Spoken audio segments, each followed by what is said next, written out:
আসসালামু আলাইকুম এভরিওয়ান, কেমন আছেন সবাই? আশা করছি সবাই ভালো আছেন এবং সুস্থ আছেন। নতুন আরেকটি ভিডিওতে আপনাদের স্বাগতম। প্রায় 4 মাস হতে চলল লিফান কেপিয়ার 200 এর ফার্স্ট লুক রিভিল হওয়ার।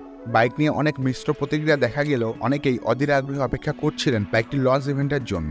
এর মূল কারণ লিফান সবসময় সাশ্রয়ী মূল্যে স্পোর্টস বাইক দিয়ে আসছে বাংলাদেশে। বাইকটি সঠিক প্রাইস পয়েন্টে লঞ্চ হলে অনেকেরই একটি হায়ার সিসির স্পোর্টস বাইকের স্বপ্ন পূরণ হতো। কিন্তু দীর্ঘ একটি সময় পার হয়ে যাওয়ার পরেও বাইকটির লঞ্চ সম্পর্কে কোনো আপডেট পাওয়া যায়নি। যদিও ইতিমধ্যে অনেক ইউজার বাইকটির টেস্ট রাইড রিভিউ তুলে ধরেছেন এবং বর্তমানে বাংলাদেশে বেশ কিছু টেস্টিং ইউনিট অ্যাভেলেবেল রয়েছে অনেকের হাতে। তারপরে বাইকটি কেন লঞ্চ হচ্ছে না, এ ব্যাপারে লিফানের বাংলাদেশি ম্যানুফ্যাকচারার রাসেল ইন্ডাস্ট্রি এর সিইও জনাব আফসার রাসেলকে বাইকটির লঞ্চের ব্যাপারে জিজ্ঞাসা করা হলে তিনি বলেন, আমরা এখনো নিশ্চিত নই বাইকটি লঞ্চ করব কিনা, কারণ এ বছরের শেষের দিকে লিফান কেপিয়ার 250 রেডি হয়ে যাবে লঞ্চের জন্য।